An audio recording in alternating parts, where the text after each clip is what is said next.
Бүх зүйл Бурханаас эхлэлтэй. Америкийн нэгдсэн улсын Вашингтон ДС хот дахь Энэрл Христийн Монгол чуулган зорилгоор удирдуулсан амьдрал номыг албан ёсны эрхтэйгээр монгол хэлэнд хөрвүүлэн та бүхэнд хүргэж байна.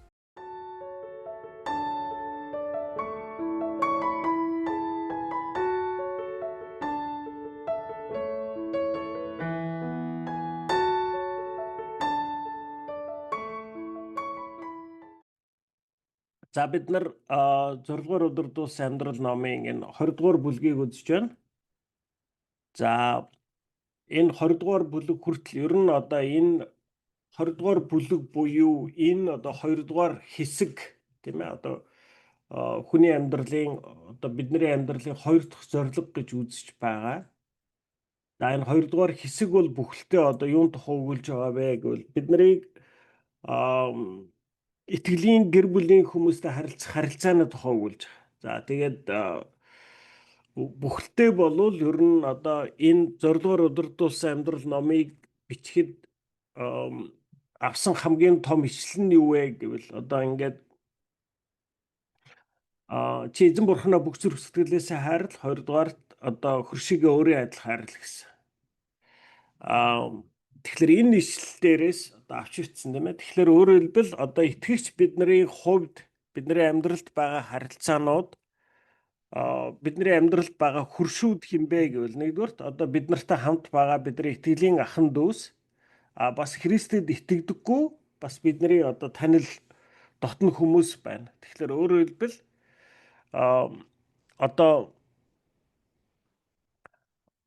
одоо энэ гэр бүл дэх энэ Христэд итгэгч гэр бүл доторх харилцаануудыг хэрхэн авч явах, харилцаануудыг хэрхэн бий болгох, авч явах тухай өгүүлж байгаа. Бид нар өнгөрсөн бүлгүүд дээр одоо юун тухай ярьсан бэ гэвэл ерөнхийдөө одоо бид нар ингэж ярьж байгаа тийм ээ. Одоо хүн болгонд бурхан бодож байгаад одоо ингээд ойролцоогоор 472 хүнийг таны амьдралд авчирч тавьсан. Тийм хурцаагийн амьдралд, шагаагийн амьдралд, ууган баярын амьдралд ингээд тус бүрд нь ингээд дунджаар 472 харилцааг бурхан авчирч тавьсан. Тэгээ бурхан одоо хурцаагаас, шагаагаас, одоо ууган баяраас юуг хүсч хүлээж байгаа вэ гэвэл за би чиний амьдралд авчирч тавьсан энэ 472 хүн нэг бүрт чи намайг гэрчлээрэй. Тийм ээ? Одоо өөрөөр хэлбэл бурхныг чи гэрчлэх ёстой. Энэ хүмүүсийн нүдний өмнө. Өөрөөр хэлбэл энэ 472 хүнтэй харилцаатай байхын бүх амьдралын туршид одоо шагаагийн, одноогийн, ууган баярын, хурцаагийн хийх ёстой зүйл юу вэ гэвэл тэр миний амьдралд өгөгдсөн 472 хүний өмнө л би бурхныг гэрчилж тэр хүмүүсийг би хөршигээ өөрийн адил хайрлах гэсэн тэр хайраар хайрлаж амьдрах нь бидний одоо бурхны өмнө хүлээсэн үүрэг. Тэгээ үүний тулд бидний энэ ертөнцид амьдарч байгаа. Бидний энэ ертөнцид амьдарч байгаа 2 дахь утга учир буюу энэ амьд явах хугацаанд хийж үйлдэх ёстой зүйл маань энэ байна. За би одоо яаж тэр та нар яаж тэр бурхныг гэрчилдэм бэ? Бурхны сайн мэдээг яаж намжуулдсан бэ гэвэл бид нар одоо ярьсан тийм ээ. Чиний амьдралд байгаа 472 хүнтэй харилцаа чинь тийм ээ. Энэ хүн нэг бүр одоо ингээд танаас надаас одоо юу гэдэг нь те шагаагийн эргэн тойрон байгаа тэр 472 хүн ямар мэдрэмж авах ёстой вэ гэхлээр шагаа бол надад айгүй сайн, би шагаагийн хувьд айгүй чухал хүн гэдэг ийм мэдрэмжийг авах ёстой. Ийм мэдрэмжийг хүн ингээд одоо энэ хүн надад айгүй сайн юм байна. Энэ хүн надад айгүй сайнаар хандж байна. Энэ хүн намайг айгүй чухал гэж үзэж байна гэдэг мэдрэмжийг би авчиж дараа нь би тэр хүний үгийг сонсдог. Тийм ээ?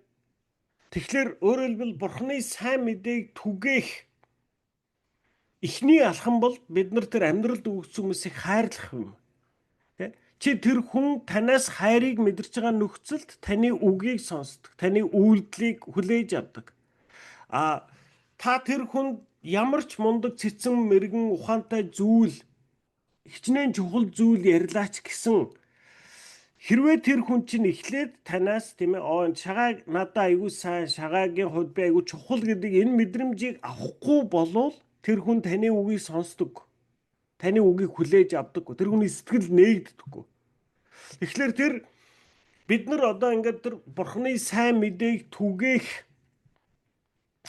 тэр хаалга нээдэг зүйл бол бидний тэр одоо хөршигээ өөрийн адил хайрлах хайр юм аа.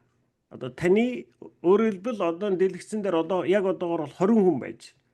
Тэгэхээр 20 хүн болгон 472 хүнд харилцаатай байна гэж бодъё, тийм ээ. Тэгэхээр юу? Эн чинь одоо за 400 харилцаа гэдээ бодчих тийм үү. За 450 харилцаа. Тэгвэл хэдэн хүнд энэ харилцаа хүрэх нь вэ? 9,000 хүнд. Тийм ээ.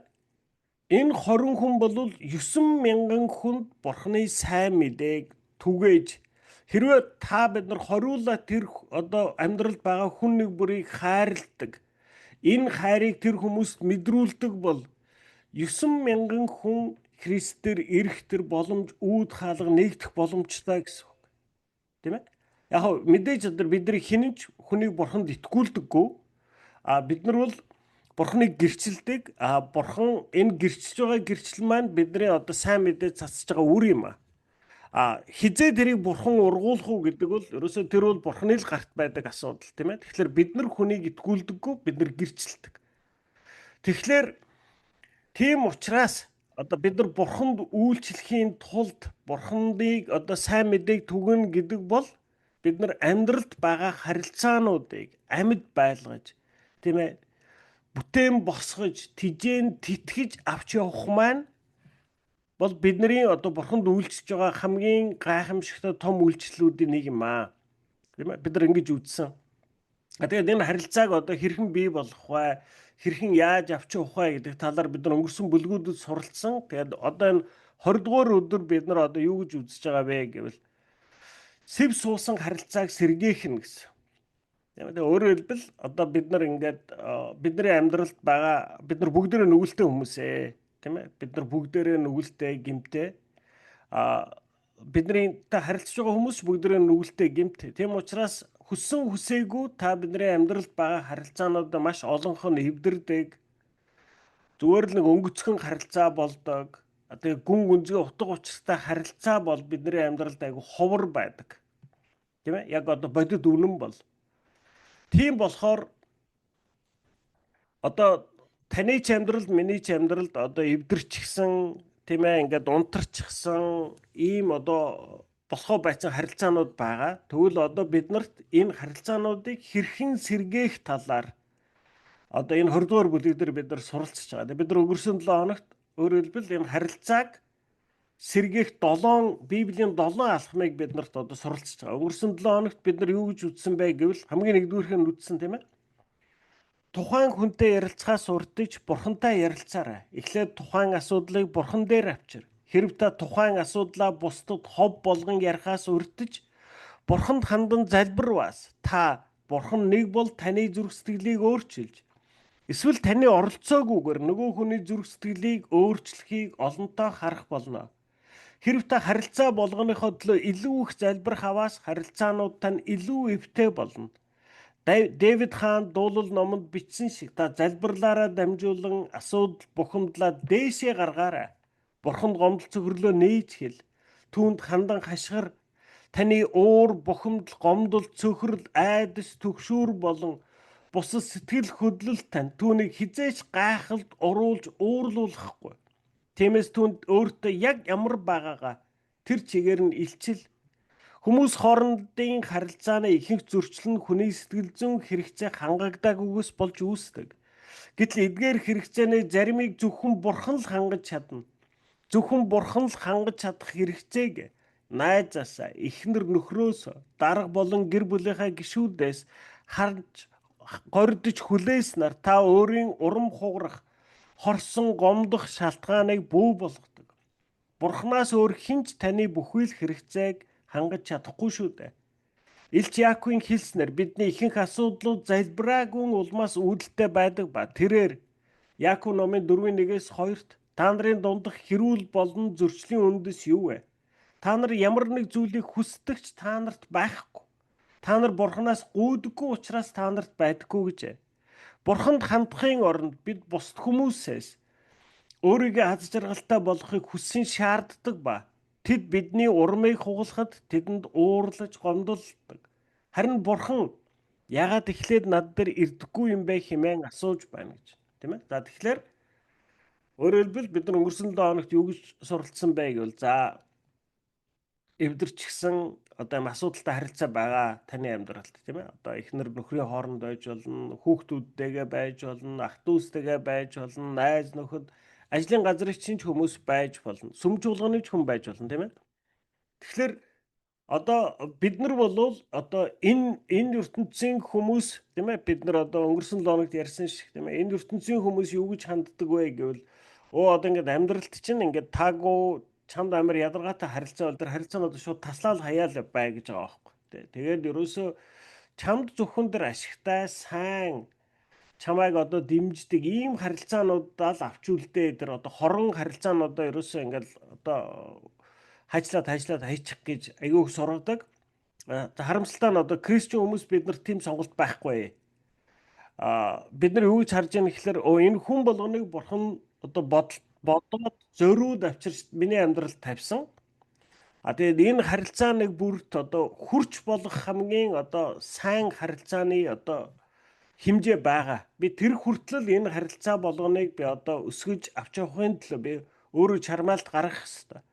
Тэгэхээр миний амьдралд одоо ингээд эвдэрчгсэн болохоо байцсан асуудалтай харилцаанууд байвал би заавал тэрийг би сэргээхийн төлөө алхмууд хийх хэрэгтэй. Тийм ээ? Тэгэхээр одоо хамгийн нэгдүгээр тэр харилцаа болгоныхоо төлөө Бурханд залбираа гэж бид нар өнгөрсөн 7 хоногт ярьсан тийм ээ. Ерөөсөө Бурханд та юуг өргөн Бурхан тэр зүйлийг чинь л ивэж өгдөг. Та юуг өгөхгүй байна түүнийг чинь Бурхан ивэж өгөхгүй. Тийм ээ. Тэгэхээр одоо би өөрийгөө одоо юуг Бурханд өгөөд юуг өгөхгүй байгаагаа мэдээгүй би өөрийнхөө залбирлыг харах хэрэгтэй гэсэн тийм ээ. Би өөрөөр хэлбэл юун тухай би залбираад байна тэрнийгээ би Бурханд өргөөд байна. Юун тухай залбирахгүй байна. Тэрийг бол би би энийг өөрөө чаднаа. Энийг би өөрөө зохицуулчнаа гэж би өөрөө Бурханд өгөхгүй байна гэсэн үг. Тэгэхээр бид нар энэ харилцаануудынхаа төлөө байнга залбирах ёстой. Тийм ээ. Тэр одоо болохгүй байгаа харилцаа болон болж байгаа харилцааныхаа төлөө ч залбирах хэрэгтэй. За тэгээд залбирахдаа одоо түрүү нэг чухал үг хэлсэн тийм ээ. Дэвид хаан дуулалт номонд бичсэн шиг та залбирлаараа дамжуулан асуудал бухимдлаад дээшээ гаргаарай. Бурханд бухимдал цөхрлөө нээж хэл. Түүнд хандан хашгир. Таны уур бухимдал, гомдол, цөхрөл, айдас, түгшүүр болон бусад сэтгэл хөдлөлт тань түүнийг хизээч гайхалд оруулж уурлуулахгүй. Тийм ээ. Та нар одоо дуулал ном уншвал ер нь дуулал номон дээр одоо Дэвидээс хүнээс гарч болох бүх л одоо сэтгэлийн хөдөлгөөн тэр дуулал номонд бичигдсэн байдаг. Тийм ээ. Бурханд гомдож үзэж гин, тунирхаж үзэж гин, уурлаж үзэж гин, тийм ээ. Тэгээд хамгийн одоо гайхамшигтай үгний хэлж байна гэхээр чиний ямар ч сэтгэлийн хөдөлгөөн чи Бурханд одоо энэ ямар ч одоо уур бухимдал одоо юу гэдгийг атаа жөтөө энэ бүхтэйгээ гаргаад хэллээ гэд Бурхан энэнд чи ерөөсө гайхаж цочирдохгүй гэж. Тийм ээ. Яагаад гэвэл тийм ээ Бурхан яг үнэндээ бид нарыг амаа нэгэд хэлхээс өмнө бид нарыг зүрх сэтгэлдээ яг ямар байгааг Бурхан дандаа мэдж байдаг. Тийм ээ. Та нар ч гэсэн өөрийнхөө хүүхдүүдээс одоо ерөөсөө ингээд ямар нэг гарч байгаа аашнаас нь болов энэ чи яасан сонин энэ юу хүүхдтэй өстө танихгүй хүүхэд байна гэж хэлэх ааш бараг гардаггүй шүү дээ. Бид нар бүгдээрээ одоо тэр харамч занаж бай, атаач занаж бай тийм ээ. Тэг бүгдийг нь хараад бид нар за энэ манай хүүхдийн энэ атаархал нь хөдлөөд л байгаа юм шиг байна. Энэ нь ингээд дургуун хүрээд ах шиг байна. Энэ ааш нь хөдөлчиж гээл бид нар ерөөсөө тэрэнд одоо тэр хүүхдийн гаргаж байгаа элдв аашинд бид нар ерөөсөө цочирдож яг тэр хүүхдтэйгээ хамт одоо ингээд сандраад л бухимдаад л уурлаад л давхилддаггүй үстэй тийм ээ. Яг түнтэй ижилхэн одоо өөрөөр хэлбэл Бурхан биднээс гарах бүх аашуудыг мэддэг. Тийм болохоор та энэ харилцаануудын төлөө Бурханд үргэлж хандаж залбираарай тийм ээ. Өөрөөр хэлбэл би бас гэрчлээс тийм ээ. Ерөөсөө ингээд асуудалтай байгаа харилцаануудын төлөө залбирахад тэнд заавал өөрчлөлт гардаг. Одоо би бол яг үүнийг амьдралаар мэдж байна. Ерөөсөө үнэхээр одоо яг ингээд тэр хүмүүсийн төлөө залбирахад бидний харилцаа өөрийн мэдлэггүй өөр болдог. За тэгэхээр хамгийн нэгдүгürt бид нар энэ харилцаануудын тухай асуудлыг нөгөө хүнтэйгээ уулзаж ярилцахаас өмнө бид нар бурханд хандаж залбир, бурханд өрг. Тэгээд тэр хүнд би юунд нь гомдоод байгаа юм те. Одоо юунд нь энэ хүнд таны уур хүрээд байгаа. Тэр бүгдийг бурханы өмнө аваач гэсэн. За дараа чинь 7 алхам үзэх гээд байгаа шүү дээ. Эхнийх нь бурхантай эхлээд ярих хэвээр. Хоёрдугаарт үргэлж эхэлж санаачлаг гарга.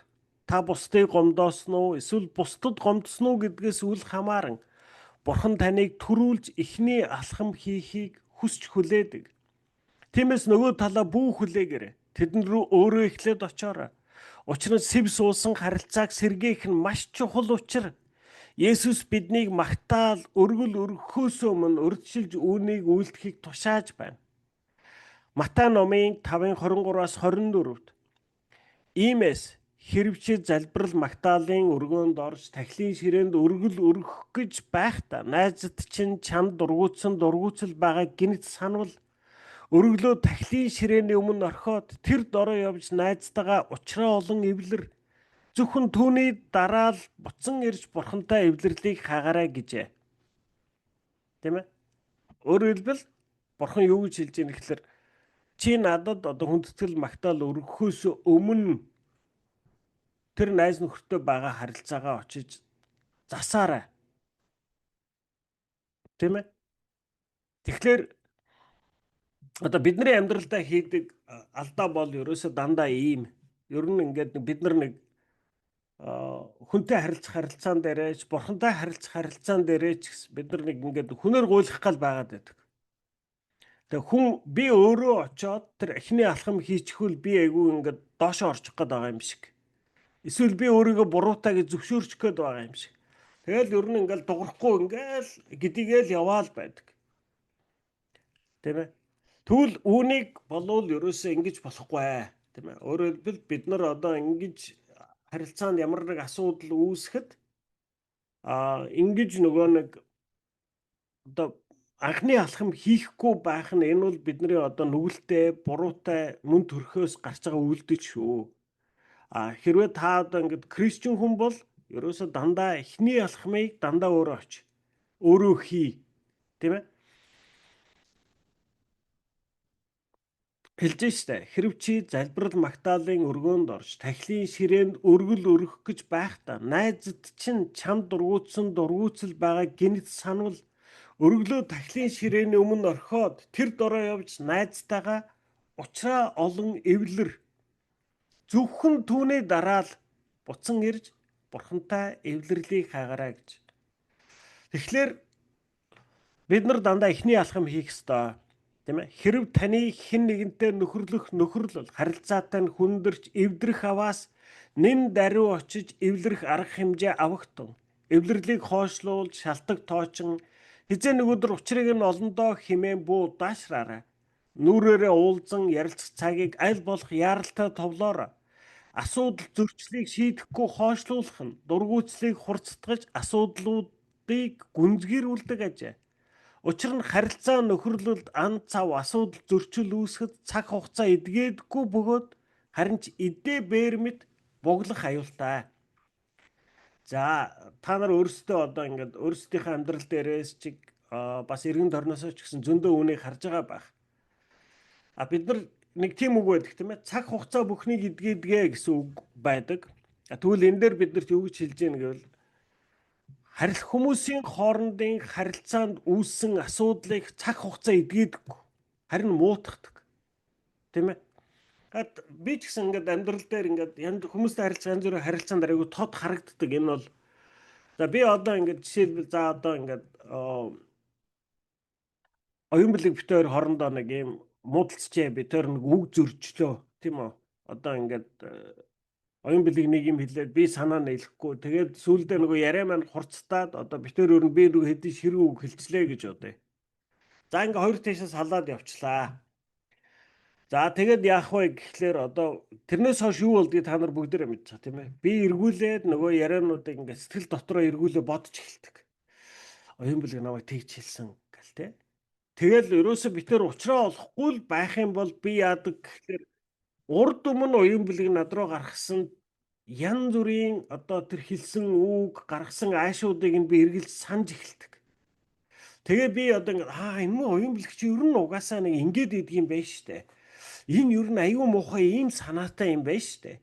Энэ ер нь намайг ингэж харж ингэж үзээд байдгийн байна штэ гэд ингээд нөгөө анхны нөгөөний төрсөн сэтгэл маань улам гүнзгийрээд би одоо энэ оюун бүлэг дээр бүр хавт сэтгэрийг нээж байгаа. Тэгээ уртлын баахан баримтууд гаргаж ирж байгаа. Тэгээд одоо нөгөө оюун бүлгийг аюу ямар хорон санаатай, ямар өөдгүү, тэ ямар муухай хүн болох тухай би маш их материалыг цуглуулад улам бүр ингээ хор нэрж эхэлдэг. Оюун бүлэгч адилхан. Яг бас тийм гэртээ суучин ганц зураг өстой нэр ингэсэн. Энэ ер нь дандаа тэгдэг. Өмнө нь бас тэгжсэн. Энэ ер нь тэгээд тэрнтэй бас ингээд дэс ер нь тийм учиртай байсан байна шүү дээ. Энэ ер нь ийм л хүн юм биш үү гэдэл тийм ээ. Тэгээ ингээд өөрөөр хэлбэл харилцаа муудаад ингээд хоёулаа хоёр талд хор нэрж эхэлдэг.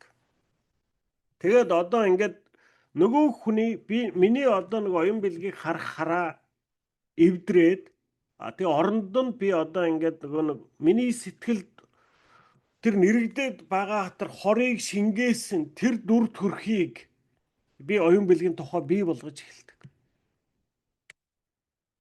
Тэгээд одоо ингээд цаашаа үргэлжлүүлээд бүр одоо ингээд нөгөө нэг төсөөлж эхэлдэг. Тэгээд миний төсөөл бүр цаашаа яваад одоо яг оюун бэлэг намайг тэгж бодож байгаа. Би ер нь түрүүн тэгж хэлэх байсан юм. Би тэр дутуу хэлсэн байна. Одоо уулзуул ястаа нэрэ нэг ингээд те бүр ястаа нэрэ ингээд нэг нам хилээд те ингээд оюун бэлгийг бүр ингээд аман ангалзаа юм хэлж чадахгүй болт хэлэх юмсан гэдэргээл тийм ээ. Тэгээд энэ бол ерөөсөө хүнээс гардаг реакц. Бид нар дандаа ингэдэг их бах хэмжээгээр тийм ээ. За хурц зантай хүн бол одоо бүр янз бүр болно. За арай удаан хүн болвол удаандаа хорн ирнэ. Гэхдээ бид нар хорн ирээл байх юм бол бид нар өөрсдөө тэр хорондоо хордоод л байдаг. Тэгээд нөгөө хүнийг хараач буруу болно, миний сэтгэлч тавгүй болно, миний сэтгэлч хороор дүүрдэг. Тийм учраас энэ Библийн энэ ишлэл өгүүлж байгаа. Чи бүр ингээд сүмд орж ирээд бурханд өргөл өргөх гэж явж байхдаа тийм байх юм бол очиод наатахад засаа гэдэг чинь ерөөсөө бид нар ингээд хүнтэй муудаад харилцааны хооронд зөрчил үүсгэхэд бид нар одоо яг ингээд нөгөө нэг ийм шаар үлээж байгаа юм шиг ингээл нөгөө бидний тэр хүний тухай муухай бодлууд яг тэр шаар үлээж байгаа юм шиг улам томроод үлээгээд улам томроод тэгээ сүүлдээ одоо бүр нөгөөх маань бүр ингээ хагарах төвшөнд хүртэл яг үнэндээ бол тэр хүний одоо юм уу миний буруу муухай зан одоо нэг эрхэн урууны чинээдтэй байсан байж болно шүү дээ. Тийм ээ. За шоргоолжны чинээ байсан байж бол. Тэгээ бид нар тэрнийг хоорондоо харилцаж уучраа олохгүй болвол би тэрийг улам томруулсаар байгаа заан шиг болгодог. Тийм ээ. За ийм хандлага бол хүний мөн төрөхөд байд юм аа. За энэ бол ерөөсөө шин юм биш ээ. Ингэдэггүй хүн ч гэж бараг байхгүй. Бид нар бүгдээрээ л ингэдэг. Тэгэл дотроо ингээл нөгөө хороо хоромтлуулаад яваалаа тийм ээ. Тэгэхээр тийм учраас бурхан бидний мөн төрхийг мэдж байгаа учраас наатаха дор нь очиж янзал. Чи тэр нөгөө хүнийг ирнэг хүлээ нөгөө чи ирэхгүй. Тэгээ тэр хооронд чи бүр ингээд бүр наад ингээд ухаан санаа чи эрүүл биш хараа хандлагатай болтлоо чи тэр хүний тухай хор цуглуул. Сэтгэлдээ нөгөө хүнтэйгээ янз бүрийн байдлаар хэрэлдэн муудна тийм ээ. Тэгээд дараа нь өөр нэг хүнтэй уулзахад өөрөө ирэхгүй тэр хүнийг муулчмаар санагдаад болохгүй тийм ээ. Нөгөө нэг ингээд таны дотор тэр ингээд цуглдсан байгаа хорчин ямар нэг байдлаар гадагшлах ёстой шүү дээ тийм ээ. Тийм учраас одоо хамгийн одоо бид нарт харьцаа засах хоёр дахь алхам бол чи дандаа ихний алхам гэж чи ерөөс очоод одоо уучраа бол тий үнэнгээ хэл одоо ингээд ерөөсөө ингэж ерөөсөө тэр асуудлыг хоош нь тавьж орхиж болохгүй тийм ээ. Асуудал зөрчлийг шийдэхгүй хойшлуулах нь дургүйцлийг хурцдгаж, асуудлыг гүнзгийрүүлдэг ажээ. Учир нь харилцаа нөхөрлөлд ан цав асуудал зөрчил үүсгэхэд цаг хугацаа эдгээдэггүй. Бөгөөд харин ч эдээ бээр мэт буглах аюултай. Аль болох хурдан шуурхай арга хэмжээ авах нь таны сүнсэнд төдийчнээ бага хохирлыг авчирна. Библиэд шийдвэрлэгдээгүй зөрчил болон гим нүгэл нь биднийг баяр хөөрггүй болгохоос гадна бурхантай ойр байхаас хөндөрүүлж бидний залбирлын хариултыг хаадаг гэжээ. Энэ тухай Йовын найз нар түүнд Йов 5:3-т гомдол хорслоор дүүрч үхтлээ санаа зовх нь утга учиргүй тэнэглэл юм. Йов 18:4-т уур хилэнгээр чи зөвхөн өөрийгөө л зовоон хэмээн сануулсан байна. Эвлэрэх ярианы амжилт нь олонтоо уулзах, зөв цаг, зөв газрыг сонгохоос ихээхэн шалтгаалдаг. Та болон таны эсрэг талын хүний аль аль нь ядарсан. Эсвэл ямар нэг өөр зүйлд яарч байгаа гадны хүчин зүйлс уулзалтыг тасалдуулах үс нөхцөлд уулзах хэрэггүй. Та хоёр хоёул тайван, уур уцааргүй, ядарч туйлдаагүй үедээ уулзах нь зохистой юм а. За нэгдүгээрт харилцааны асуудал байхад би одоо тэр харилцааны төлөө тэр хүнтэй ярихаас төрүүлж би бурханд залбирнаа. Тэгээ бурханд энэ одоо энэ эзэн минь би одоо ингэ шагаатай модчлаа. Тэгээд шагаа одоо намайг ингэж хэлсэн. Тэгээд би бол энийг ингэж ойлгож байна. Тэгээд одоо хэрвээ би буруу ойлгож байгаа бол намайг уучлаарай. Тэгээд би бас ямар нэг байдлаар шагааг гомдоож тэгээд шагаагийн дургуслыг төрүүлж байгаа бол бас шагаагийн зүрхсэтгэлийг бас тайвшруулж өгөөрэй. Тэгээд яг энэ битүүрийн хооронд байгаа энэ үл ойлголцол, энэ асуудал, энэ харилцааны зөрчлийг та өөрөө шийдэж өгөөч. Та зохицуулж өгөөч. Тийм ээ. Тэгээд өмнөх хичээлд ярьсан шиг би одоо тэр шагаагийн төлөө би өөртөө хүсдэг зүйлсийг чин сэтгэлээсээ тэр нулимс туслуулан залбирах төвшөнд би шагаагийн төлөө би залбирах хэрэгтэй. Ингэж байж тэр сэтгэлд байгаа хор гарнаа. Ингэж байгаа одоо тэр хорыг, тэр сэтгэлд хоримтлагдаад байгаа хорыг одоо хорын ерөндөг гэдэг чинь тэр хорны үйлчлэгийг зогсоодог зүйл бол бидний тэр хүний төлөө залбирах залбирал юм а. Тийм ээ. За тэгээ хоёрдугаарх нь болохоор хоёр дахь алхам нь ерөөсөө тэр харилцаа хоорондын үл ойлголцол зөрчлийг ерөөсөө удааж болохгүй. Тэгээ яваад ерөөсөө тэрний учрыг нь бол ерөөсөө тэр одоо ингээд энэ харилцаа үл ойлголцлыг заавал зас. Ерөөсөө тийж удаан орхиж болохгүй шүү. Удаан орхих юм бол яадаг гинэ?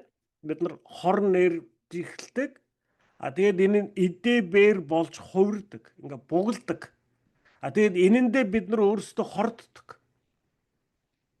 Тэгээ энэндээ одоо ингээд хүнд гомдсон, хүнд дургүй хүрсэн байхад таны амьдралын баяр хөөр танаас авагддаг.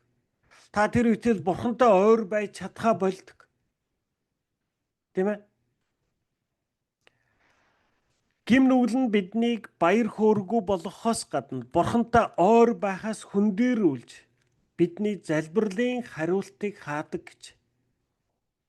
Тийм ээ? Танаа хүүхэд дандаа ингээд уурлаад, бохондаад нэг хүүхэдтэй муудалцаал, тийм ээ? Тэгэл ерөөсөө одоо ингээд байвал танд одоо ямар байх вэ, тийм ээ? Ингээд та хөндлөнгөөс хараад энэ миний хүү энэ найзтайгаа муудчихэд ерөөсөө болохгүй байна. Тэрэнд айгүй ууралж гин, айгүй бачимдж гин, тэр хүүхдээ одоо янз бүрээр муу хэлж гин, бүр хорлох гэж оролдож гин, тийм ээ? Тэгээд ирээд одоо ингээд хүүхд чинь танаас юм говьл та яах вэ? Та тэгж дуртай өгөхгүй шүү дээ. Тийм ээ? Энэ хүүхэд болохгүй байна. Энэ хүүхэд ерөөсөө нөгөө эхлээд одоо энэ хүүхэд тайвшрах ёстой. Тийм ээ? Энэ хүүхэд одоо ингээд тайван яг нөгөө нэг тэр одоо ингээд эрүүл бус хараа хандлаганда автаад ингэж хордонд автахаасаа чөлөөлөгдөд эрүүл саруул хараа хандлагатай миний өмнө ирвэл би одоо тэр хүүхдийнхаа хүсэж байгаа гуйж байгаа зүйлийг би дуртай өгнө. Тэгэхээр энэ одоо би хэлж штэ биднийг бурхантай ойр байхаас хөндөрүүлж бидний залбирлын хариултыг хаадаг гэж. Тийм ээ. Тэгэхээр энэ бол яг одоо бас та нар өөрсдөө эцэгхийн хувьд тавиад үзэхэд хүүхэд чинь одоо ингээд тийм ингээ хороор дүүрчихсэн, уйлсан, ууралсан, хүүхдтэй муудалцсан, хордсон ийм байдалтай байвал таны одоо нэг хүүхдтэйгээ хараад таны сэтгэл тайван байхгүй.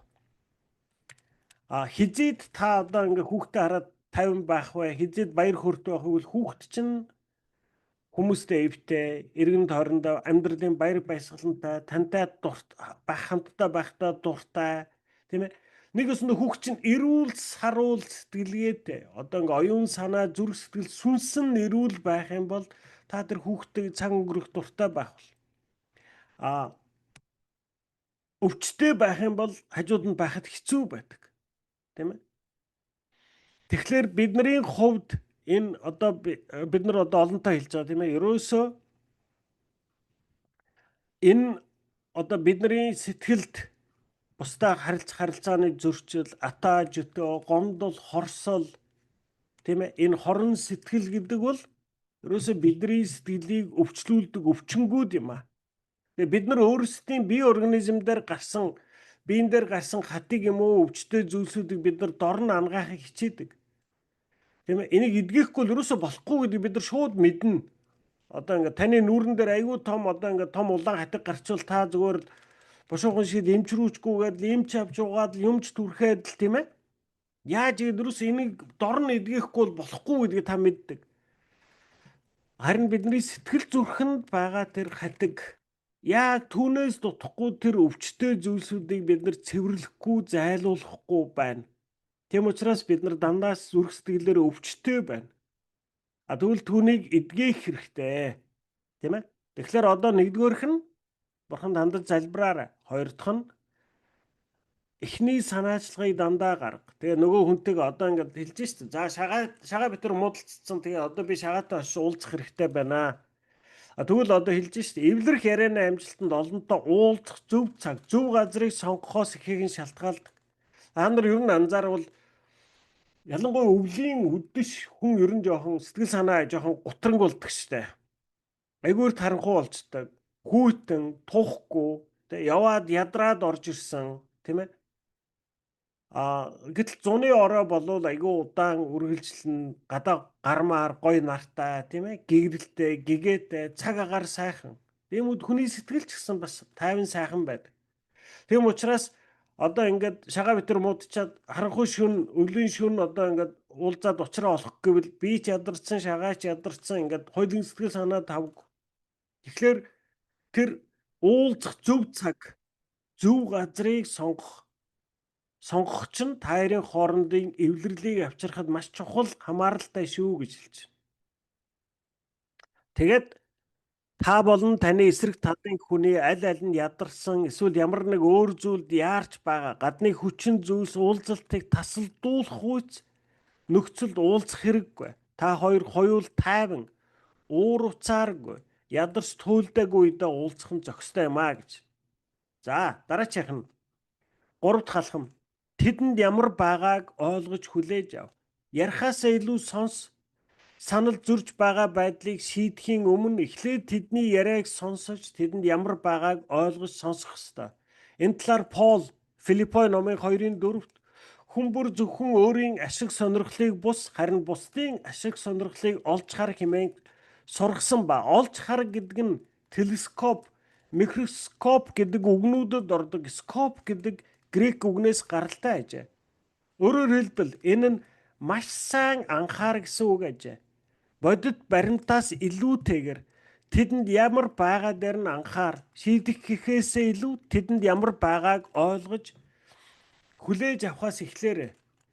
За одоо ингээд та энэ үйлбэрийг ингээд сонсоод ер нь бид нар өөрсдийнхөө юу хийдэг, юу буруу хийгээд байдгийг анзаарч байна уу? Тийм ээ. Бид нар нөгөө хүнийгээ сонсдоггүй. Бид нар өөрийгөө л ярих гад байдаг. Тийм ээ. Ер нь одоо хүмүүстэй харилцах харилцаанд гардаг хамгийн том одоо энэ харилцаанууд яагаад ажилдаггүй вэ? Харилцаанууд яагаад амьд болдоггүй вэ? Таны амьдралд таны эргэн тойрон байгаа харилцаанууд яагаад ихэнх нь ингээд өнгөцхөн ийм одоо асуудалтай харилцаанууд байна вэ? Тийм ээ? Бид нар ингээд тэгэд асуух юм бол та нар бүгд энийг юм хэлнэ шүү дээ. Оо энэ жаргалтай чинь жоохон санаа ааштай. Би уг нь жаргалтайтай дажгүй байдаг юм аа. Би отхон чимэгтэй бол айгүй ойр байх гэдэг. Отхон чимэг чи өөрөө айгүй тийм одоо нэг тийм сонин зантай тэгээ болдгоо маа гэл тийм ээ. Тэгээ бид нар ингээд дандаа байгаа харилцаануудад нөгөө хүнээс болохгүй байгааг бид нар айгүйх олонтоо харж ярьдаг. Яг жинхэндээ яг бодит байдал дээр бүх харилцаануудад ажиллаад амьдраад явхад хамгийн том гарч байгаад цаад бол миний өөр дээрээ төвлөрсөн сэтгэл юм байна. Таны миний би зөвхөн өөртөө ямар байгааг л мэдэрдэг. Бусд хүмүүс ямар байгааг би тэр болгон анхаардаггүй, сонсдоггүй. Тийм учраас чи хүнтэй тэр харилцааг бий болгохыг эхлээд нөгөө хүнээс сонс. Энэ хүнд яагаад бухимдаад байгаа юм, тийм ээ? Одоо ингээл за манай эхнэр битэрийн хооронд хэрүүл маргаан зөрчил гарахад ер нь одоо ингээд надад юу гэж тусдаг бол манай эхнэрийн уурлаад, дургуйцаад, бачимдаад байгаа юмуд шал тэнэг санагддаг. Тийм учраас би сонсдог. Тэ? Манай эхнэрийг юм сэтгэл нь балан юм яриад дээ. Чи мангар юм уу? Ийм юм ойлгодоггүй юм уу? Ийм юмд ямар юмдаа санаа зовд ингээд би дайраад байдаг. Би яаж юм? Би ерөөсө тэр хүнд яагаад байгааг би сонсохгүй. Надад тэр хүний тэр одоо хандж байгаа хандлага нь ямар буруу харагдаж байгааг би яриад байгаа үстэй. Тийм ээ? Тийм болохоор харилцаанууд засагддаггүй. Өөрөөр хэлбэл одоо эхнэр битэрийн маргааны зөрчлийн гол их үүсвэр нь манай эхнэрийн тэр тухайн асуудлыг яаж харж байгаагаас илүүгээр би өөртөө надад ямар харагдаад байгааг л би яриад байгаа байхгүй. Тийм баад? Тэгэхээр хизээд харилцаа ажиллах бай гэвэл ярихаасаа илүү сонс. Санал зөрж байгаа байдлыг шийдэхийн өмнө эхлээд тэдний яриаг сонсож тэдэнд ямар байгааг ойлгож сонсох ёстой. Тийм ээ? Бодит баримтаас илүүтэйгэр тэдэнд ямар байгаа дээр нь анхаар шийдэх гэхээсээ илүү тэдэнд ямар байгааг ойлгож хүлээж авахаас эхлээрэй. Ер нь хүний харилцааны хамгийн гол үндсэн нууц зарчим гэдэг нь ерөөсөө л энэ. Та байж тээ. Одоо ингээд за одоо би зүгээр тань дээр өөр дэс жишээ авъя. Таны уур хүрсэн байлаа гэж бат. За ямар нэг шалтгаанаар. За нөхөр чинь юм уу ихнэр чинь тантай ярих гэвэл та хизээд одоо ярилцах бай. Эхлээд та уураа гаргаж ижил дараа нь сонсдог үст. Тийм ээ? Эхлээд та тэр нөгөө нэг ингээд таны дотор ингээд нэг би түрүү хэллээ шүү дээ. Одоо ингэ харилцааны хооронд зөрчил үүслээ. Тэгээ би ингээд холдож яваад баахан хор цуглуулад тэг ингэ хор нэрээд тэгээд нөгөө нэг одоо энэ нөгөө хүн маань ямар мухаа болох тухай, ямар тэнэг болох тухай, ямар өөдгөө болох тухай, ямар одоо ингээд талархалгүй болох тухай ингээд баахан материал цуглуулад тэг миний ингээд нөгөө хүнийг харах хараа маань эрүүл биш болчихсон. Ингээд би өөрөөр хэлбэл одоо ингээд нөгөө нэг ингээд хороор дүүрсэн байж байгаа. Тэгээд хизээд би одоо нөгөө нэг надаа эрүүл сарвал ухаан боцож орж ирэх вэ гэвэл тэр нөгөө нэг хорыг гадагшлуулж ижил дараа нь эрүүл сарвал харах ухаан орж ирдэг. Тийм ээ? Тэр үгийг би тандарт хэлчихсэн тийм ээ. Ерөөсөө ингээд ууралж байгаа хүн болвол ингээд яг хороор дүүрэн байд юм аа гэж. Тэгээд яг нэг хортмоогоо хороо цацаж, хороо шахаж дуусхаас нааш зогсдоггүйтэй адилхан ууралж байгаа хүн бол тэр уураа гаргахаас нааш таныг сонсохгүй гэж. Тийм учраас бид нар эхлээд нөгөө хүнээс сонс, тийм ээ? Одоо ингээд нөгөө хүн чинь таныг уурлаад загнаад л чи өстө өдгөө новш өстө нэр хүн биш чи ер нь те чи муу юуийн өөрийгөө хин гэж бодоод байгаа ингээл одоо хар мянгаар яриад дайраад загнаж болно шүү дээ. Яан гинэ бид нар тэр хүнийг харахтаа энэ хүн чинь ингээд хороор дүүрчээд байгаа маа. Эхлээд энийг гаргах хэрэгтэй. Гаргаж ээж сая дараа нь бит хоёрын хооронд яриа үүснэ. Тийм учраас сонсон. Сонсохдоо одоо бид нар их бичлэн ялангуяа ийм маргаанууд яаж сонсдог бол сонсдоггүй байхгүй юу? Тэгээ нөгөө хүн чинь ингээ уурлаад дайраад байж штэ. Чи одоо хүн ингэж сонслоо. Сонсож чинь ингээ хэрлээд байдаг. А тэгтэл яг энэ дэр яаж сонсохыг хэлж штэ. Тэр скоп гэдэг үг буюу маш анхааралтай сонсогч. Одоо тэр эхнэр чинь нөхөр чинь хүүхэд чинь тийм ээ. Тэр хүн тань руу уурлаад загнуул та яг өдөөс нь анхаарад ерөөсөө бүрэн дүүрэн сонс. Зүгээр л нэг сонсох биш, бүр анхаарч сонс. Тийм ээ. Сонсохдоо би яана гинэ? Шийдэх гэхээс илүү тэдэнд ямар байгааг ойлгож хүлээж авахаас эхлээрээ. Би бас яг хүнтэй нэг тийм харилцааны асуудал дээр таарч байсан. Ингээл би нэг хүнтэй нэг үг мөг зөрөөд өнгөрчөөд тэгээд миний сэтгэлд бол тэр нэг шалтгаан болоогүй байхгүй. Дараа нь нөгөө хүнтэйгээ дарилцгүй нөгөө өмнө боож өгөхгүй явж. Тэгээ би нөгөөх нь ингээд сонсож байгаад ингээд хөөх чи чинь бүр ингээд бүр боож өгөх гээд явж штэ энэ чинь тий. Надаа наад чи ерөөс тийг санагдаг байхгүй. Тэгээд ингээд сонсож байгаад за энэ хүн чинь ийм учраас одоо миний хэлсэн үг, миний харсан хараа, энэ хандлага энэ хүнийг ингэж одоо нөгөө нэг өвдгсөн учраас энэ хүн чинь ингээ өвдөөд тэрэндээ ингээ уурн хүрээд бүр ингээ багтарч унах гээд байж байгаа юм байна штэ гэдгийг ойлгосон тийм ээ. Тэгэхээр яана гинэ эхлээд тэр хүнийг ямар байгааг ойлгож хүлээж авахаас эхлээр маш анхааралтай сонс. Ярих гэхээс илүү сонс гэж байна. Цааш нь эхэндээ тэдний бодол сэтгэлийг нь өөрчлөх гэж бүү оролдоорой. Өөрийгөө өмөрч хамгаалахгүйгээр тэдэнд дотор байгаа зүйлээ уудалж гаргаж дуустал нь ярих боломжийг олгоорой. Тэдний ярьж байгаа зүйлстэй санал нийлэхгүй байсан ч гэсэн толгой дохин тэдэнд ямар байгааг ойлгож байгаагаа илэрхийл. Хүний тухайн цаг мөчид мэдэрч буй мэдрэмж хийгээд уур уцаар нь үргэлж зөв хийгээд логиктэй байдаг. Үнэн дээр зөвүүцэл хорслон харин ч биднийг тэнэг бодол буруу үйлдэл түлхдэг. Дэвид дуулал номын 73:21-22 би зүрх сэтгэлдээ гомдон шархалж бодол санаа минь хорон болоход би яг л адгуу сайдл мунхаг болсон. Дахиад саний энэ Библийн үе сонсдоо би зүрх сэтгэлдээ гомдон шархалж бодол санаа минь хорон болоход би яг л адгуу сайдл мунхаг болсон. Тийм ээ? Уурлаж байгаа, гомдож хорсож байгаа хүмүүсээс одоо надаас ч гэсэн эрүүл саруул ухаан гарна гэж хүлээлтэхгүй. Бид нар адгуус адил мунхаг болдог. Тийм ээ? Өөрөөр хэлбэл одоо архинд шал цогтуу хүнтэй та одоо ингээд учир начрыг олж ярилцах гэж чадахгүй үстэй. Тэр хүн чинь согтуу уян ухаан нь хэвийн биш байгаа байхгүй. Тэр хүн чинь ердөө нөгөө хэвийн сэтгэж бодож чадахгүй. Тэр архины үйлчлэлээс болоод тэр бүх юмыг маш гажуудуулж харж байгаа гэдгийг та мэдж байгаа. Тэгвэл уур бухимдал гомдол гэдэг бол яг л ийм үйлчлэгээтэй л гэсэн. Тэр ууралцсан, бохимдсан, гомдсон, хорссон хүн болвол тэр архинд согтоод агсан тавьж байгаа хүнээс юроос ялгаа байхгүй. Тэр хүний үгийг нь үг гэж хүлээж битгий аваа. Тэр бол адгуус мэд мунхаг болсон хэмээн дуулал номонд бичсэн байдгийн адилаар бид бүгд өвдгөгдөх үедээ араатан мэд авирлагч үеч байдаг шүү.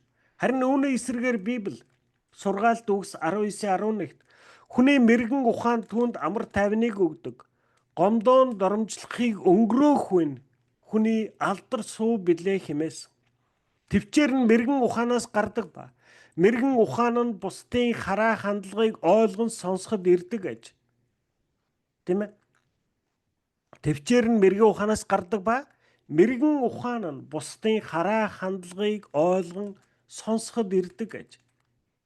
Тэгэхээр одоо бид нар таач гэсэн нөгөө хүн ч гэсэн ууралсан, бухимдсан ямар ч шалтгаанаар байж болно. Зөв болон буруу шалтгаанаар.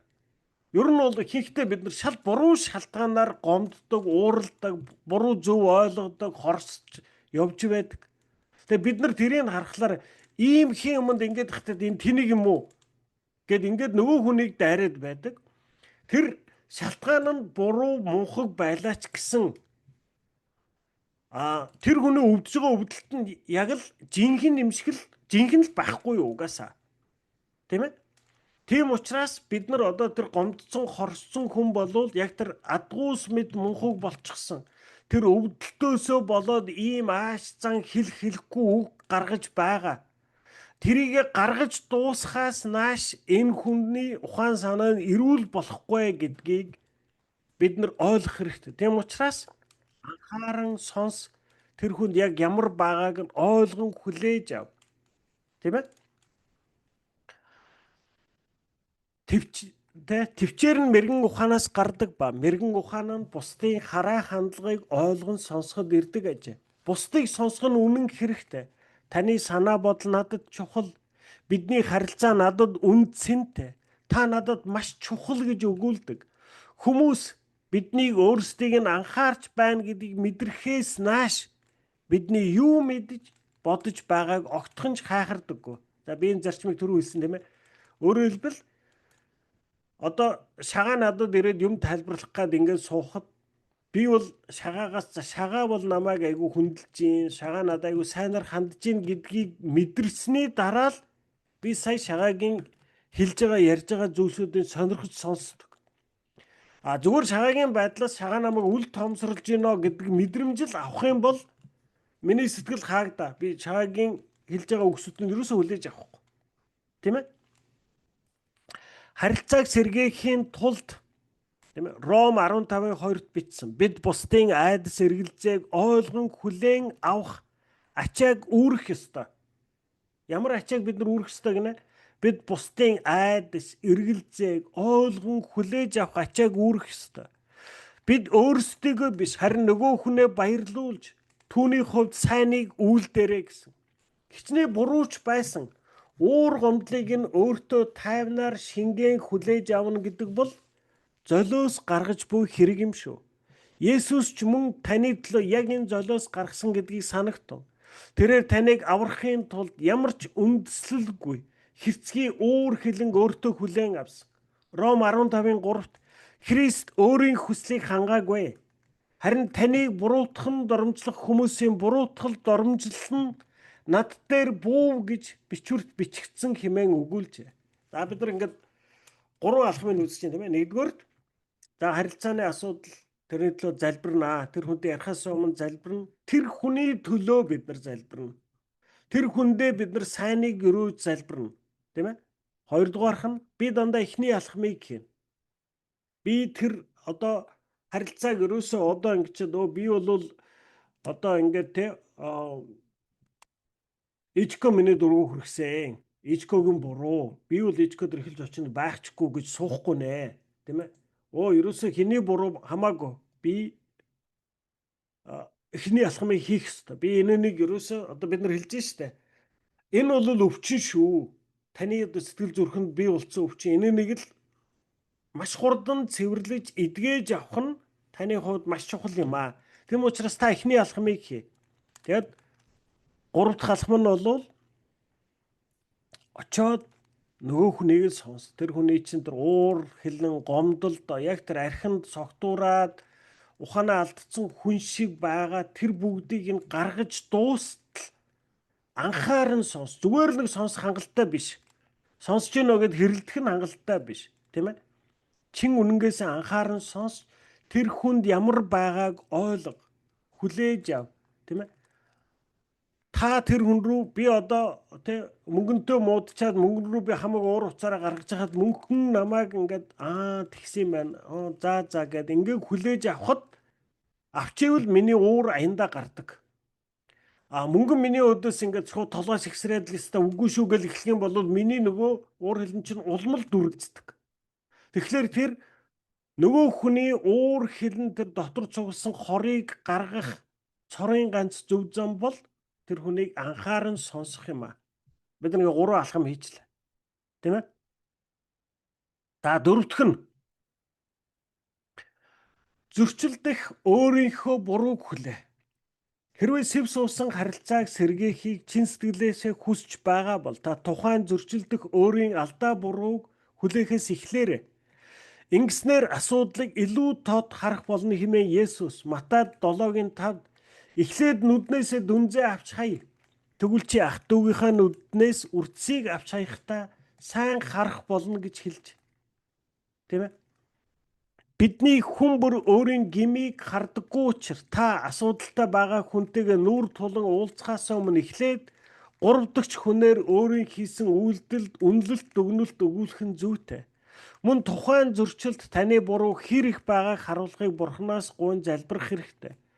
Гол асуудал надад байна уу? Би энэ асуудал бодиттой биш хандаж мэдрэмжгүй. Эсвэл хит мэдрэмтгий байгаад байна уу хэмээн асуу. Библиэд 1-р Иохан 1:8 хэрэг бид нүгэлгүй гэж хэлвэл зөвхөн өөрсдөө мэхэлж байгаа хэрэг хэмээдэг. Өөрийн гим нүглийг хүлээн зөвшөөрөх нь эвлэрэлд хамгийн хүчтэй хэрэгсэл болдог.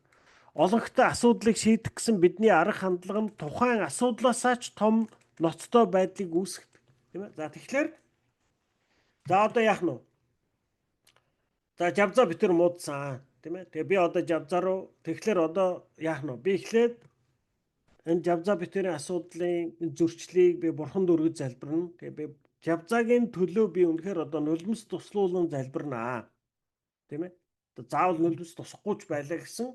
Өөрөөр хэлбэл та ч үнэхээр жавзаагийн төлөө чин сэтгэлээсээ залбираа гэсэн. Дараа нь эхний алхмыг би хийнэ. За тэгээд очоод би одоо жавзаатай уулзаад яах нь вэ? Жавзааг яриулна. Жавзаа над руу хамаг уур бохомдол, тийм ээ, гомдол, хорсол одоо хамгийн хорон үгээр хэлсэн ч гэсэн би маш анхааралтайгаар сонсож жавзаад ингэж ийм байгаа юм байна гэдгийг би өөрөө ойлгож хүлээж авах ёстой. Ингээд би жавзааг маш анхааралтайгаар урамшуулан сонсоход нэгэсэндээ одоо ингээд жавзаагийн тэр нөгөө нүдийг нь ингээд хаачаад байгаа тэр уур бухимдал нь хорн гадагчлахад жавзаа одоо арай жоохон эрүүл саруулаар сэтгэх чадвартай болно. Би ч гэсэн ялгаагүй, тийм ээ.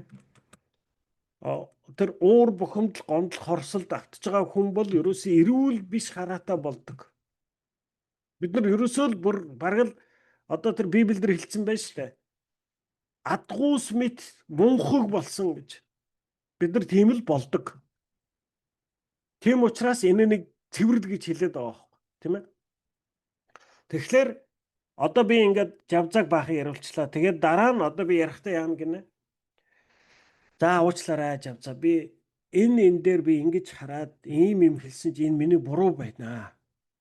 Энэ асуудалд байгаа өөрийнхөө бурууг эхэлж хүлээ гэж. Танд буруу ч харагдахгүй гэж болно шүү дээ. Та өөрийнхөө нүдэнд амар 100% зөв санагдаад байж болно шүү дээ. Тэгэхээр яг нь өөр хүнээс очиж асуу. 3 дахь хүнээс. Тэгээ миний амьдралд бас яг тийм тохиолдсон. Нэг удаа ингээл нэг манай нэг найз ингээл надтай ярихад ерөөсөө бүр нэг захингуй яриад болтгоо. Тэгээд нөөдөг чи ингээл би одоо тэдэнд очин чи бэлэн байгаараа гэд ингээд тэгсэн чи ингээд миний ингээд дотроос нэг ингээд юм уугаад эхлэхгүй ингээд энэ одоо яагаад намайг ингэж нөгөө нэг ингээл нэг яагаад ингэж баг зарц шиг үзээд байгаа юм те. Яг мэдээж би одоо ингээд эрэхт нь явж мууж туслана шүү дээ. Гэхдээ яагаад ингэж надтай ингэж тушаангуй яриад байгаа гэдэг нь ингээд миний дотроос нэг хор уугаад эхлэвэ. Миний бүр дургуун өрөөд болдгоо. Нөө чи ядж хаа зүгээр байхгүй дахин хэлээд байна. За тэдэнд очлоо шүү дээ. Бэлэн байгаараа гэд ингээд тэгээ байсан чи миний бүр ингээд дургуун өрөөд бол. Тэгээ би нэг эхлээд нэг дараа нь дахиад нэг найзаас асуулаа хөөшөө. Миний ингээд дургуун өрөөд байна. Энэ натаа ингэж яриад ах юм. Тэг би одоо энэ ингээд буруу уншаад байна уу? Надад бол энэ ингээд намайг ингээд нэг ингээд дээрлэхэд юм уу захираад байгаа юм шиг л надад мэдрэмж төрөөд миний дургуун өрөөд байна шүү дээ.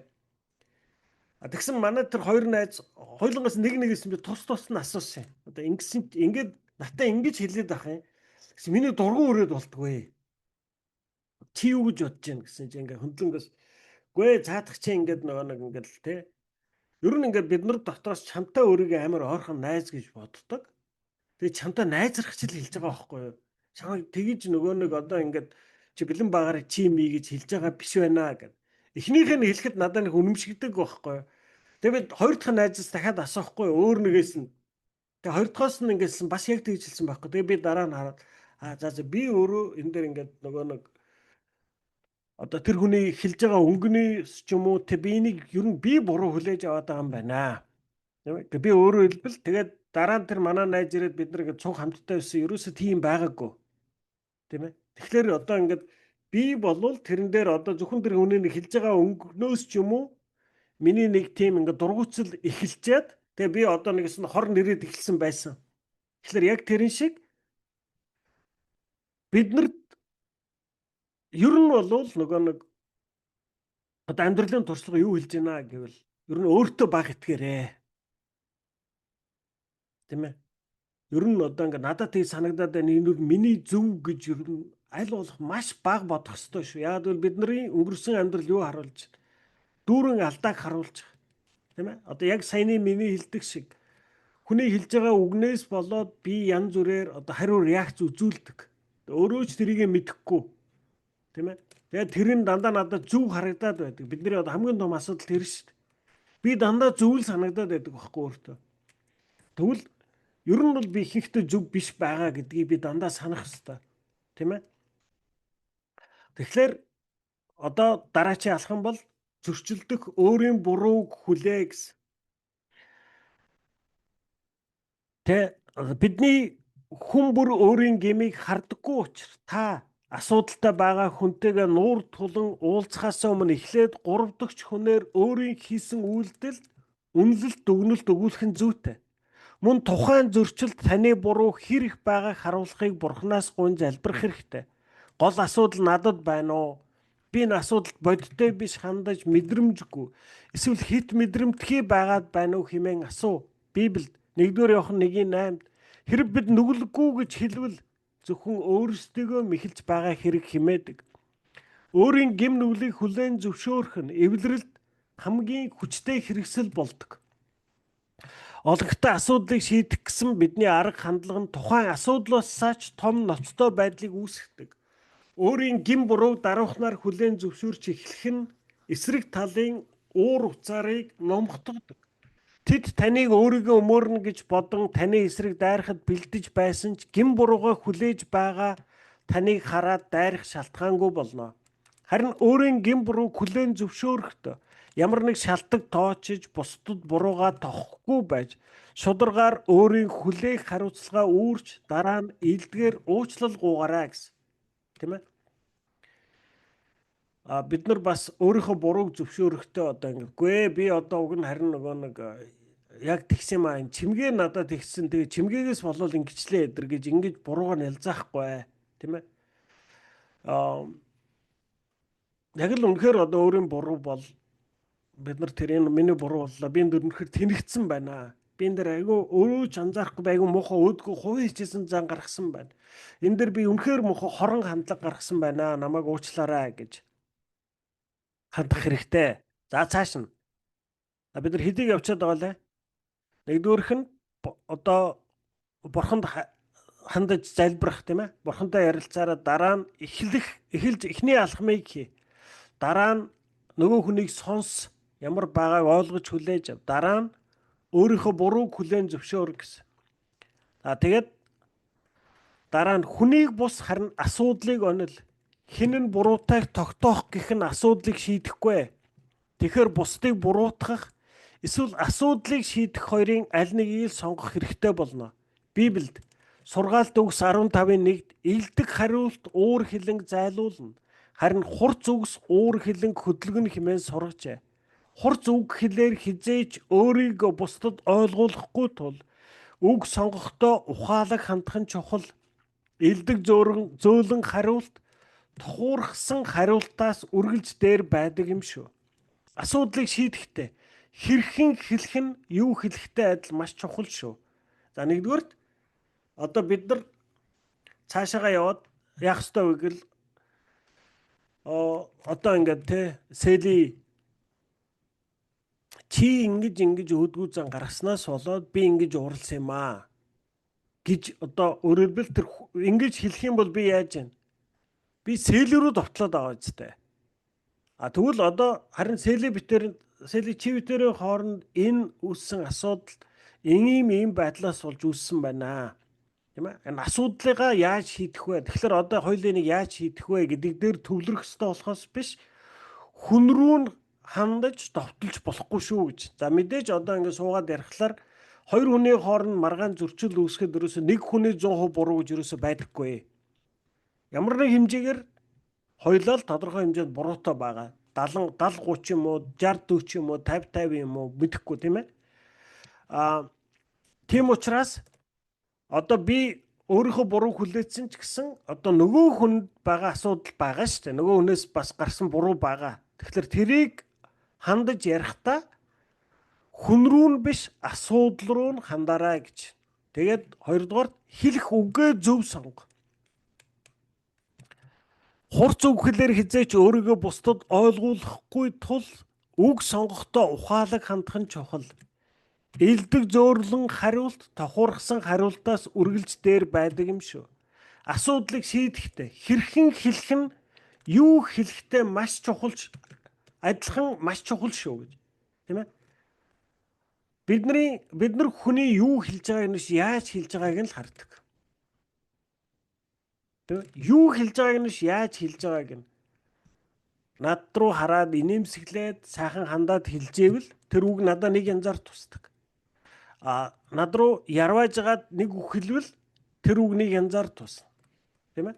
Ганцоргоо чих сайн хүн шүү гэдээ над руу инээмсэглээд хэлвэл тэр над нэг янзаар тусна. Над руу ярвааж гаад ганцоргоо чих сайн хүн шүү гэвэл эн чинь бүр надад энэ муу намайг доромжилж гин өдөж гин үү гэдэг л реакц төрүүлж байгаа үстэй тийм ээ? Тэгэхээр хэрхэн хэлэх нь юу хэлэхтэй адил маш чухал шүү. Хэрвээ та бусдыг буруутгасан өнгө аястай ярил эсрэг талын хүний хариулт мөн л өөрийгөө хамгаалсан өнгө аястай байх болно. Тийм ээ? Бид нар одоо нэг энэ бүх номын судлаад турш нэг үндсэн зарчим ярьж байгаа шүү дээ. Хүний сэтгэл зүйд адил төстэй нь адил төстөйгөө үүсгэдэг гэдэг хууль үйлчлэлт юм аа гэж. Та хүнтэй инээмсэглээл ярил нөгөө хүн чинь тодорхой хугацааны дараа таны өдөөс инээмсэглээл ярьдаг. Та уурлал яриад байл нөгөө хүн чинь тодорхой хугацааны дараагаар таны өдөөс уурлал эхэлдэг. Тийм ээ? Тэгэхээр та тэр хүнийг буруутгаал яриад эхлэх юм бол тэр хүн ч гэсэн зөрөөл таныг буруутгах. Та өөрийнхөө бурууг хүлээн зөвшөөрөөд ярил нөгөө хүн чинь магадгүй өөрийнхөө бурууг бас хүлээн зөвшөөрнө. Тийм ээ? Бурхан бидэнд сургаалт өгс 16-гийн 21-т мэрэгэн ухаантай хүн нь бусдыг ойлгож буугаараа танигдана. Зөөлөн үг яриа нь илүү ятгадаг хэмээн сургаж байна. Ирвэл асуудал хизээ шийдэгддэггүй ба хахир хатуу хандлага нь амжилтыг үл болно. Хүйтэн дайны үед эсрэг талууд зарим зэвсэг нь хит хор хөнөөлтөй учир тэднийг хизээч хэрэглэхгүй байх талаар тохирч байв. Өнөөдөр химийн болон биологийн зэвсгийг хориглож цөмөн зэвсгийн нөөцийг багасхан устгаж байна. Таач гэсэн нөхөрлөө хадгалахын тулд харилцааны цөмийн зэвсэг болох эсрэг талаа буруутгах, бусдаа харьцуулах, нэр хоч өгөх, доромжлох, дорд үзэх, тохуурхах хандлага зогсоох хэрэгтэй. Тийм ээ? За одоо ингээд дайнд дэлхийн 1-р дайны үед химийн болон бактериологийн зэвсэг хэрэгжилж үзсэн. Тэгээд үр дүн нь юу болсон гэвэл эн чинь зөвхөн дайсан төдөөгүй биднэрт ч хортой юм байна. Ерөөсөө энэ зэвсгийг хэрэглээд хинч хожихгүй эн чинь бүр амар аюултай зэвсэг байна гэд хэрэглэхийг хориглосон. Одоо дайн болоод байсан ч гэсэн өөдөл нь хэрэгэлдэггүй. Тэгвэл түнтэй ижилхэн хүнтэй харилцахдаа одоо яг ийм хортой зэвсэг болох энэ эсрэг талаа буруутгадаг, бусдаа харьцуулдаг, нэр хоч өгөх, доромжлох, дорд үзэх, тохуурхах хандлага зогсоох хэрэгтэй. Үүнийг Пол нэгэнтээ дүгнэж Эфес 4:29-т та нарын амнаас ямар ч хохироох үгс бүү гараг, бусдыг бүтээн босгох тэдэнд хэрэгтэй үгсийг хэл, сонсож бүх хүнд сайныг өгөөрэй хэмээж. За яа нэгнэ одоо ингээд бид нар эхлээд тэр хүний төлөө залбирсан, энэ харилцааны асуудлын төлөө залбирсан. За би санаачлагыг би өөрөө гаргасан, анхны алхмыг би гаргасан. Тэгээд очиод би тэр хүний яриаг сонссон. Тэгээд дараа нь би өөрийнхөө асуудалд байгаа өөрийнхөө бурууг би хүлээн зөвшөөрсөн. Дараа нь тэр битэрийн хооронд байгаа асуудлыг хэрхэн шийдэх шийдлийн тухай ярьж эхэлсэн. Нөгөө хүн рүү хандаж доромжилсан, доошоо хийсэн, буруутгсан нэг ч үг хэлэхгүй. зөвхөн тухайн асуудлыг хэрхэн шийдэх дээр л төвлөрөх хэрэгтэй гэсэн. Дараачийн алхам нь аль болох эвтэй бай. Ром 12:18 бүх хүнтэй эвтэй амьдрахын тулд чамаас шалтгааллах бүхнийг хийгээрэй хэмээн Пол хэлсэн байдаг.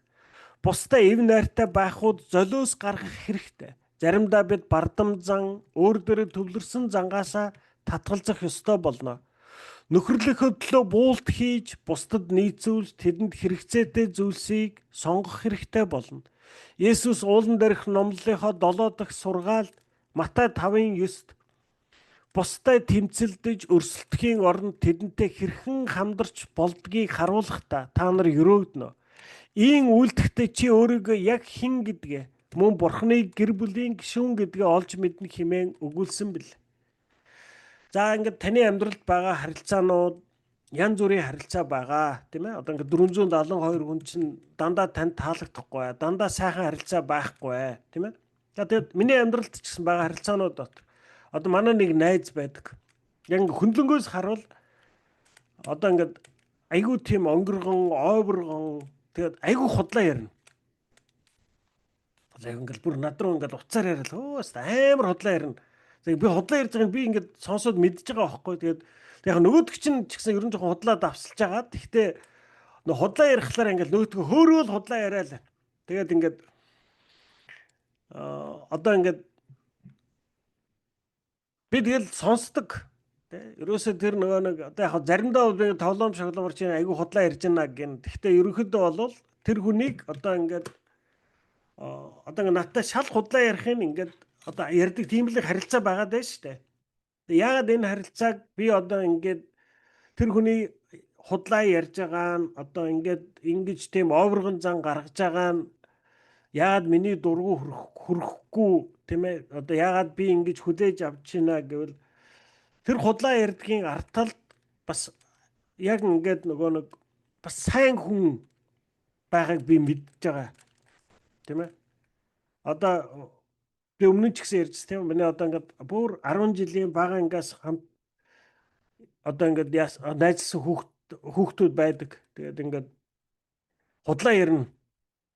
Худлаа ярьж хагаад бүр худлаа ярьж хагаад надаас юм салах гэж оролдоно тийм ээ. Би баг ингээд ороод ирэхэд мэдж байгаа. За энэ яг наваг фаналдах гэж байгаа тийм. Тэгтээ тэгэл тэр харилцаанууд оршсоор л байдаг. Тийм ээ. Яагаад гэвэл хүн болгон надад таалагдахгүй. Тэгэхдээ хүн болгонтой харилцах харилцаанд одоо байж болох хамгийн сайн хувилбар нь бас байгаа. Хүн болгон ерөөсөө тэр хүн одоо би бол тэр манай найзын нэг нь худлаа ярьдаг, нэг нь одоо ингээд намайг паналдж байгаа юм салах гэж байдаг гэдэг бол би зөвхөн нэг хандлагыг ярьж штэ. Нөгөө талд нь тэр хүний энэ бол одоо жоохон хөндлөнгөөс харуул дургуун өрмээр зангууд мөн. Нөгөө талд нь зөв сайн зангууд, сайхан чанар тийм ээ. Надад ямар нэг юм тохиолдоход яг миний найз байх тэр сэтгэл эднэрийг би мэдж байгаа. Тийм ээ. Та хүнтэй ер нь ингээд нөхөрлөе гэвэл ерөөсөө одоо яг саяны миний хэлдэг шиг ингээл зөвхөн муу чанаруудыг нь олж хараад байл та хэндэж нөхөрлөж чадахгүй. Муу чанар хүн болгонд байгаа. Та тэр хүнээс сайныг нь олж харвал тэр хүнтэй үргэлж нөхөрлөж чадна. Тийм ээ. Та тэр хүнээс сайныг нь олж мэдэрч байвал янз бүрийн ялах шалахгүй худлаа ярьдаг одоо хулгай хийдэг зангийн ч гэсэн уучлалт болно. Танахаас хүн орж ирээд найз чинь танахаас юм хулгайлж гарч ирсэн үү? Тохиолдож л байсан. Тэглээгээд одоо би тэрнтэй тангараг тасраад бүр харилцахгүй би нөгөө чулуугаар шийддэг хизээш болоог. Энэ л яг туусан та. Энэ л госцондаа л гээл тэгэл яваад байдаг те. Тэгэхээр ерөөсөө аль болох эвтэй бай. Бүх хүнтэй эвтэй амьдрахын тулд чамаас шалтгааллах бүхнийг хийгээрэй гэж. Нөхөрлийнхөө төлөө буулт хийж, бусдад нийцүүлж тэдэнд хэрэгцээтэй зүйлсийг сонгох хэрэгтэй болно. Бусдаа эв найртай байхуд золиос гаргах хэрэгтэй. Заримдаа бид бардам зан өөр дөрөө төвлөрсөн зангаасаа татгалзах ёстой болно гэсэн. За дараачийн алхам. Шийдлийг бус, эвлэрлийг чухалчил. Хүн нэг бүр бүхий л асуудалд нэгэн дуугаар санал нэгдэнэ гэдэг боломжгүй зүйл. Аливаа асуудлын шийдэл нь тухайн асуудлыг л чухалчилдаг бол харин эвлэрэл нь харилцааг чухалчилдаг. Бид эвлэрэхэд гол анхаарлаа хандуулах үед уг асуудал тийм ч ач холбогдолтой байхаа болж ихэнхдээ чухал бус хамаагүй болж эхэлдэг. Бид хоорондоо санал нийлэхгүй байсан ч харилцаагаа сэргээж чадна. Христ итгэлт хүмүүс олонтоо зүй ёсны санал зөрөлдөөн өөр ойлголтууд байдаг хэдий ч бид хоорондоо зөрчилдөхгүйгээр бие биегээ өөр саналтай байхыгаа зөвшөөрч чадна. Нэг л очор алмаз өөр өнцгөөс ялгаатай харагддаг. Бурхан биднээс бүх зүйл дээр санал нэгтэй байхыг биш, эв нэгдэлтэй байхыг л хүсэн хүлээдэг. Бид асуудал болгон дээр нэг ижил санаатай биш байсан ч гар гараасаа хөтлөн алхахдаг байж чаднаа. За бүр сүмэж яриха болий, тийм ээ? Гэр бүл дотор одоо ингээл за манай эхнэр битүүрийн хооронд янз бүрийн асуудал дээр олон зүйл дээр санаа нийлэхгүй. Ер нь бол битүүр одоо ингээд аливаа зүйлийг хараад өөр үзэл бодол байна. Тэгээд одоо ингээд тэгж амьдрч сурж штэ. Ингээ өөр үзэл бодолтой. Тийм. Ишгэ наатахыг чинь ингээд зөвшөөрөхгүй. Энийг ингэж харддаг юм аа. Ишгэд бол энэ зүйлд ингэж ханддаг. Яг би өөрөөр хардаг. Тэгтээ өөр үзэл бодолтой байлаа гэд бид нар гараасаа хөдөлцөөд алхахад болохгүй юм ерөөсөө байхгүй. Тийм ээ? Яваад амьдрах юм бол ер нь яг тантай адилхан үзэл хандлагатай хүн гэж ер нь байхгүй шүү. Уучлаарай. Тэ? Ихэнх хүмүүс танаас одоо нөгөө хүн хүний санаа өөр гүзээнэ булан өөр гэдэг Монгол ардын үг байна шүү дээ. Бид нар зөвхөн ойролцоо үзэл хандлагатай хүмүүсийг л олж чадна. Яг ижилхэн үзэл бодолтой хандлагатай хүн гэж ерөөсөө байхгүй. Тийм учраас тэр үзэл хандлагуудыг нь өөр байдлуудыг нь хүлээн зөвшөөрөөд хамтдаа амьдарч сурах нь чухал юм аа. Бид нар эсрэгээр яадаггүй л зөв юм чинь гэд нөгөө хүнийгээ одоо ингээд нөгөө буруу гэдгийг ойлгуул цохиж унгах гээд дайраад байдаг. Тийм ээ? Энэ үнэн юм чинь би үнэн гэхлэхэд яадгийг наадах те энэ хурцаа чинь ийм өөдгүү зантай юм чинь би үнэнгийн нүр лүүн хилчихлээ. Тэгээ энэ нэгэ бид нар аюу сайхан зан чанар гэж боддог. Олонхтой энэ бол юу ч шийддэг юм аа. Тийм ээ? Олонхтой энэ бол маш олон харилцааг эвддэг юм аа. Тэгээ яагаад үг гэхлээр хурцааг би тэр өөдгүү зантай гэдгийг нь надад л харагдаж байгаа хараа шүү дээ. Хурцад ийм биш байж болно шүү дээ угаасаа. Эсвэл хурцаа тухайн үед тэр зангаар биш тийм ямар нэг нөхцөл байдлаас олоод тийм өөдгүү мэд харагдах үйлдэл хийсэн л байж болно шүү дээ. Яагаад тэр надад харагдаж бодогдож байгаа нь үнэн байх ёстой юм. Тийм ээ? Тийм учраас бид нар юу гэнэ? Хүн бүр бүхий л асуудалд нэгэн дуугаар санал нэгдэнэ гэдэг боломжгүй. Тийм ээ? Бид нар асуудлыг шийдэх гэж оролдохоос илүү бид нар эвлэрлийг чухалчлах хэрэгтэй. Тийм ээ?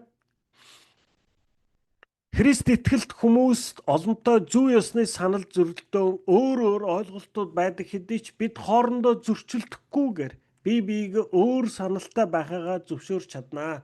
Тийм ээ? Одоо ингээл за манай сүмд ч гэсэн янз бүрийн үзэл хандлагатай одоо өөр сүмд явж исэн өөр урсгалд явдаг хүмүүс байгаа. Тийм ээ? Одоо ингээл манай сүмд ингээд дандаа гимшдэг тийм хандлагатай хүн байдаг. Тэ ингээд уусаа явж исэн сүм нь ерөөсөө ингээл баг 7 хоног бүтэнсээ өдөр болгон цуглуулж байгаа гимш гээл дандаа гимшдэг. Тэгээд ингээ уулзаад ярихлаар бүх юм дээр дандаа өөрийгөө буруутгадаг. Тэгээд би надад тэр нь бол ингээл жоохон буруу санагддаг тийм ээ. За эсвэл одоо ингээл харь хэлээр ярина. Тэгэл одоо ингээд бас зөгнөн би эдгээдэг бэлэг авьяастай гэдэг хүмүүс ч байгаа. Тийм ээ. Тэгээ би бас тэднэрт тэр болгон санаа нийлдэхгүй. Тэгэхдээ өөр үзэл бодолтой байна гэд бид нар өөр тийшээ хараад явах хэрэгтэй гэсэн үг биш ээ. Тийм ээ? Бурхан биднээс бүх зүйл дээр санал нэгтэй байхыг биш, эв нэгдэлтэй байхыг л хүсэн хүлээдэг. Бид асуудал болгон дээр нэг ижил санаатай биш байсан ч гар гараасаа хөтлөн алхдаг байж чаднаа. Тийм ээ? Энэ бол одоо сүмд бидний хүлээсэн үүрэг. Ерөөсөө тэр бусд хүмүүс надтай адилхан үзэл бодолтой байх албагүй. Миний үзэл бодол дангаараа 100% ч гэсэн үг биш. Би өөрөө ч гэсэн одоо ингээд 40 жилийн өмнө шал буруу үзэл бодол дотор төөрөөд явж л байсан. Тэгээд хүн тэр үзэл бодолтой дандаа байдаг. Тэр үзэл бодол цаг хугацааны явцад өөрчлөгддөг, өсч өндөөдөг. Хүний үзэл бодол хувирдаг. Бурхан бидний өмнө өөр зүйлсийг нээж өгдөг. Тийм ээ? Би одоо энэ номыг зааж байна. Би энэ номыг бараг 3 жилийн өмнө заасан. Би 3 жилийн өмнө зааснаас шал өөрөөр зааж байгаа. Би 3 жилийн өмнө бараг яг юуг зааснаас сайн санахгүй байна. Тийм ээ?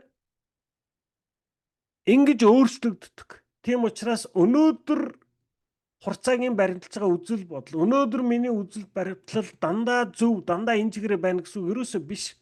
Тийм учраас би өнөөдөр хурцааг барьж аваад, хурцаа намайг барьж аваад яг өөртөө үзэл бодолтой байх гэж оролдохоос илүүтэйгээр, тийм ээ?